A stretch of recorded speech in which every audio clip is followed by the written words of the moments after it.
Hello बच्चों, नमस्कार, जय हिंद। स्वागत है आप सभी का आपके अपने चैनल मैथ्स मंत्रा पर। तो एक और नया वीडियो आ गया है आप लोगों के लिए, और ये वीडियो रहने वाला है क्लास 10th की मैथ का जो आपका चैप्टर है द्विघात समीकरण। उसकी जो एक्सरसाइज थी 4.1 उसके हमने कुछ सवाल लगवा दिए थे, जिसमें से 4 सवाल केवल ये आपके बचे थे। तो इन्हें हम इस वीडियो में लगवाने वाले हैं, तो वीडियो को ध्यान से देखना है और पूरा देखना है ताकि आप सीख कर जाएं, क्योंकि ऐसे प्रश्न आपकी परीक्षा में पूछे जाते हैं और ऐसे प्रश्न कम से कम 4 नंबर के तो बनते हैं। ठीक है, तो इस वीडियो को आपको पूरा देखना है। हमने बुक से सारे सवाल इसमें नोट कर लिए हैं ताकि बार बार बुक आमने सामने न लानी पड़े, जिससे दिक्कत होती है लगाने में। ठीक है, तो पहला प्रश्न है कि एक आयताकार भूखंड का क्षेत्रफल 528 मीटर स्क्वायर है।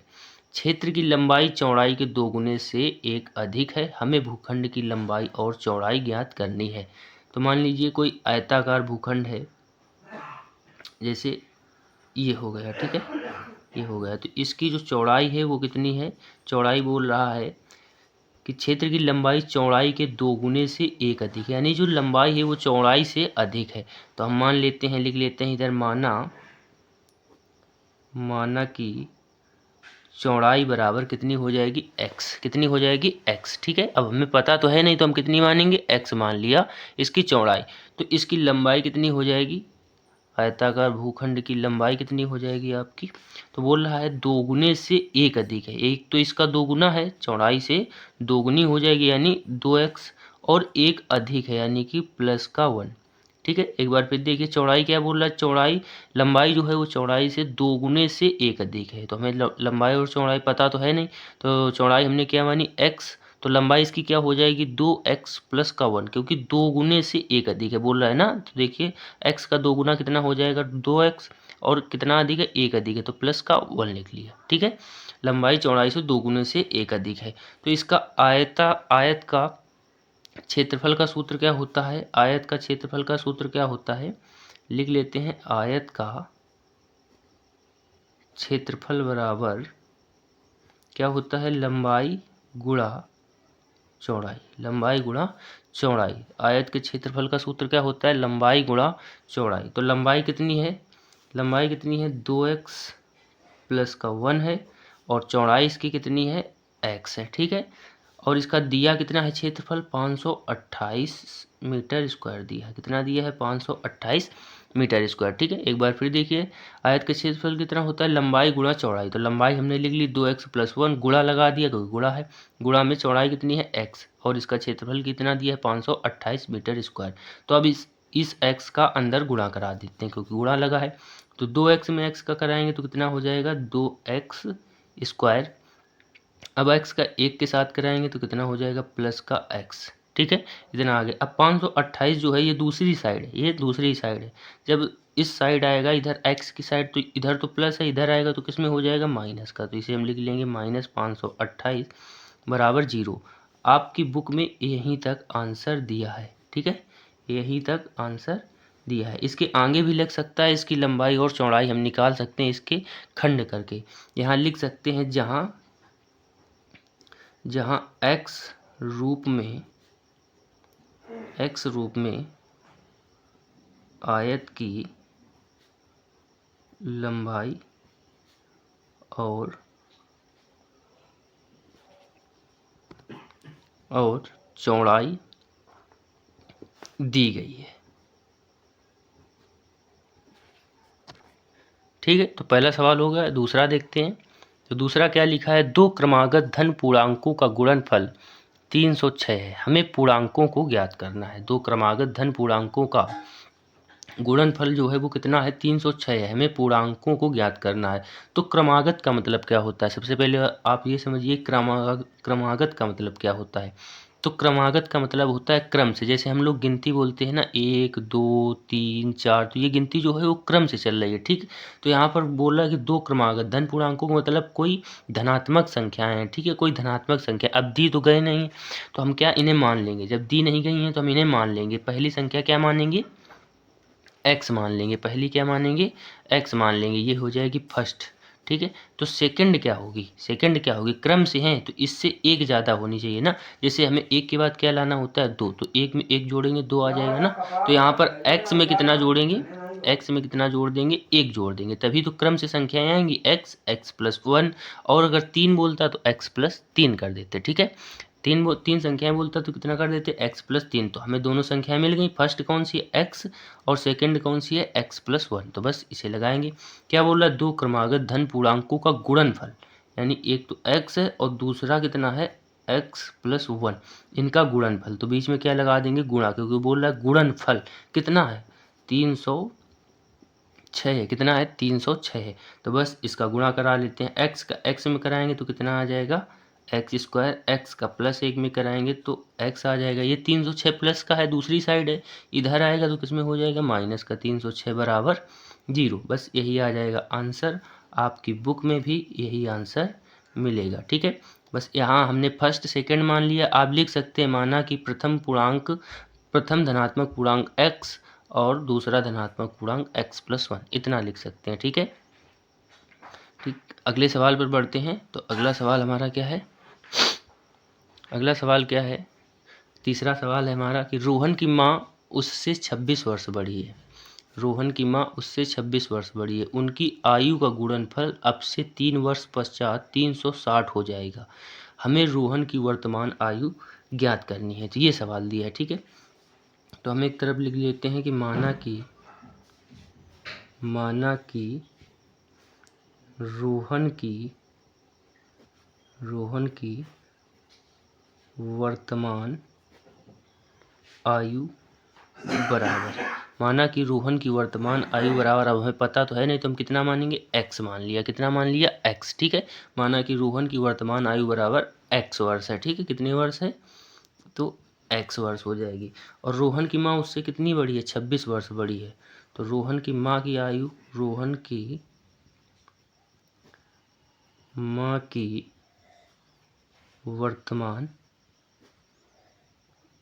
आयु बराबर कितना हो जाएगा x प्लस 26, क्योंकि कितनी बड़ी है रोहन की माँ उससे 26 वर्ष बड़ी है। ठीक है, तो वर्तमान में रोहन की आयु कितनी होगी x और रोहन की माँ की आयु 26 वर्ष होगी, साफ साफ दिया है, बोल रहा है रोहन की माँ उससे 26 वर्ष बड़ी है वर्तमान में। ठीक है, अब आगे क्या बोल रहा है कि 3 वर्ष पश्चात, तो हम लिख लेंगे 3 वर्ष पश्चात रोहन की आयु, 3 वर्ष पश्चात रोहन की आयु, तो 3 वर्ष पश्चात का क्या मतलब हुआ कि 3 वर्ष बाद, तो इस समय यदि रोहन मान लीजिए 3 वर्ष का, इस समय रोहन 3 वर्ष का है, तो 3 वर्ष बाद कितना हो जाएगा, 3 वर्ष बाद 3 साल और बड़ा हो जाएगा, तो 3 कितना हो जाएगा 6 साल। ठीक है, कितने वर्ष का हो जाएगा 6 वर्ष का हो जाएगा, लेकिन हमारे पास अंक में तो है नहीं, एक्स में है। ठीक है, तो हम क्या लिखेंगे एक्स, और कितने वर्ष बाद पूछ रहा है 3 वर्ष बाद, तो इसमें कितना जोड़ देंगे प्लस का 3 जोड़ देंगे, तो रोहन की 3 वर्ष बाद आयु कितनी हो जाएगी एक्स प्लस 3, जबकि रोहन की माँ की आयु 3 वर्ष पश्चात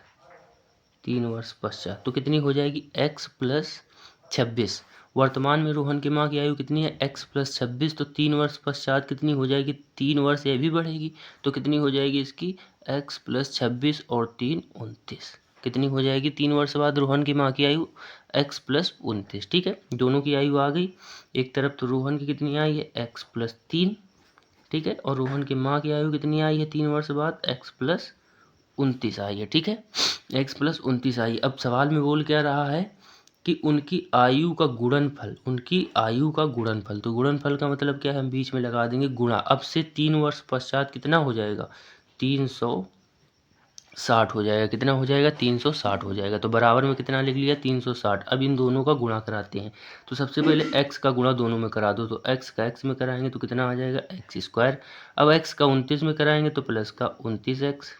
ठीक है, अब x का दोनों में करा दिया तो x का काम खत्म, अब किसका कराएंगे 3 का कराएंगे, तो 3 का x में कराएंगे तो प्लस का 3x, अब 3 का 29 में कराएंगे तो 29, 3 9 27 का 7, 3 दूनी 6 2 8, बराबर कितना हो जाएगा 360। ठीक है, अगली लाइन देखते हैं, तो अगली लाइन क्या है एक्स स्क्वायर, अब देखिए ये 29x है और ये 3x है, तो 29 और 3x मिलकर कितना हो जाएगा 32x, कितना हो जाएगा 32x, और प्लस का 87।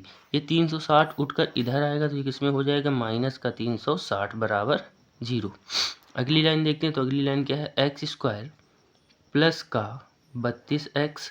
अब 360 से 87 घटाएंगे, 360 से 87 घटाएंगे तो 10 में से 7 जाएगा, 3 बचेगा, 15 में से 8 जाएगा तो 7 बचेगा, 2 का 2, माइनस का 273 बचेगा। कितना बचेगा, माइनस का 273 बच जाएगा। तो ये आ जाएगा हमारा आंसर। ठीक है, ये आ जाएगा हमारा आंसर। बस इसमें हमें केवल समीकरण बनाना है, आप आंसर चेक कर सकते हैं।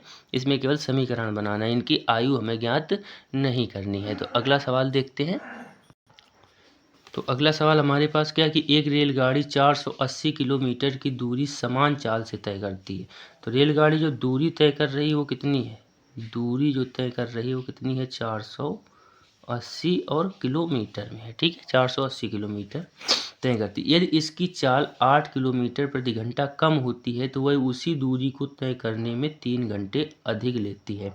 हमें रेलगाड़ी की चाल ज्ञात करनी है। ठीक है, तो सबसे पहले ये जान लीजिए इसका फार्मूला क्या होता है। फार्मूला क्या होता है, तो इसके फार्मूले 3 होते हैं। एक होता है चाल बराबर दूरी बटे समय, चाल बराबर दूरी बटे समय, और एक होता है समय बराबर दूरी बटे चाल, और एक हो जाएगा आपका दूरी बराबर चाल गुणा समय, चाल गुणा समय, ये हो जाएगा। तो इसमें एक फार्मूला हमारा लगेगा। ठीक है, कौन सा लगेगा अभी बताते हैं।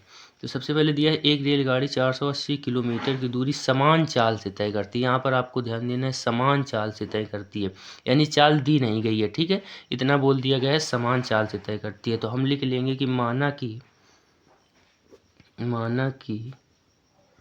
रेलगाड़ी की चाल बराबर कितना हो जाएगा, x किलोमीटर प्रति घंटा। अब हमें पता तो है नहीं तो कितना मान लेंगे, x किलोमीटर प्रति घंटा है। ठीक है, तो हम ये वाला सूत्र लगाएंगे, समय बराबर दूरी बटे चाल। ठीक है, समय बराबर दूरी बटे चाल, तो हम लगा देंगे इसे। तो दूरी कितनी है, 480 है। कितनी दूरी है, 480 है। ठीक, अब आगे क्या बोल रहा है, 8 किलोमीटर प्रति घंटा कम हो जाती है। इसकी चाल कितनी कम हो जाती है, x थी शुरू में, कितनी थी, x थी शुरू में, कितनी कम हो गई, 8 किलोमीटर प्रति घंटा कम हो गई। तो ये दूरी बटे क्या हो जाएगा, ये दूरी बटे चाल हो जाएगा। चाल कितनी कम हो गई, x थी 8 कम हो गई, तो माइनस का 8 कर देंगे तो 480 बटे x माइनस 8, और बीच में माइनस लगा देंगे। ठीक है, बीच में माइनस लगा देंगे। दूरी उतनी है, दूरी तो कम ज़्यादा हो नहीं रही। और शुरुआत में कितनी चाल थी, शुरुआत में x थी। ठीक है, एक बार फिर देखिए, शुरुआत में कितनी चाल थी, x थी, और दूरी कितनी थी, 480 किलोमीटर प्रति घंटा। लेकिन जब चाल कम हो गई, कितनी कम हो गई, 8 कम हो गई, तब समय का अंतर बराबर में कितना आया, तो 3 घंटे आया है। कितना आया है, 3 घंटे आया है। ठीक है, तो इस तरीके से इसकी समीकरण बनाएंगे। अब इसे हम हल करेंगे। तो सबसे पहले हम क्या करेंगे, ऊपर 480 हमें कॉमन मिल रहा है, ऊपर 480 हमें कॉमन मिल रहा है, तो अंदर क्या बचेगा, 1/x माइनस 8 माइनस का 1/x बराबर कितना हो जाएगा, 3 हो जाएगा। ठीक है, अब इसका हम इधर गुणा कराएंगे और इसका इधर कराएंगे। तो x का 1 में कराएंगे, सबसे पहले 480 लिख लेते हैं। अब x का 1 में कराएंगे तो x आ जाएगा, माइनस है, माइनस लगाओ, x का 1 में कराएंगे तो माइनस का x, माइनस माइनस प्लस हो जाएगा, प्लस का 8 बटे में कितना है, x और x माइनस 8, ये नीचे एलसीएम है हमारा, बराबर 3। ठीक है, तो x प्लस का x माइनस का ये कट जाएगा, बचेगा कितना, 8 बचेगा। तो 480 गुणा में 8 बटे कितना है, x, और x माइनस 8 बराबर कितना है, 3 है। 3 के नीचे 1 मान लेंगे, 1 का गुणा इधर कराएंगे और इसका गुणा तिरछा करा देंगे इधर। ठीक है, तो इतना इधर कितना हो जाएगा, 480 गुणा में 8 बराबर 3x, ये इधर गुणा हुआ है ना, और ब्रैकेट में x माइनस 8। अब 3 से 480 को काटेंगे तो 3 एक कम 3, 3 एक कम 3, 3 18, यानी कि 160 गुणा 8 बराबर x का अंदर करा देंगे तो x स्क्वायर माइनस का 8x आ जाएगा। ठीक है, अब इसका गुणा कराएंगे तो 16 अट्ठे 128 होता है, यानी कि 1280 बराबर x स्क्वायर माइनस का 8x। अब ये 1280 दूसरी साइड जाएगा तो किस में हो जाएगा, माइनस का, तो x स्क्वायर माइनस का 8x, ये उधर जाएगा तो माइनस का 1280 हो जाएगा, बराबर 0। तो ये बन जाएगी हमारी समीकरण। ठीक है, ये बन जाएगी हमारी समीकरण। यहीं तक आंसर आपकी बुक में पूछा है तो यहीं तक लगाएंगे। ठीक है, तो आशा करते हैं आप सभी को ये सवाल समझ में आए होंगे। यदि आए हैं तो वीडियो को लाइक कर दें और इसी तरीके की वीडियो देखने के लिए चैनल को सब्सक्राइब जरूर करें। वीडियो देखने के लिए आप सभी का धन्यवाद।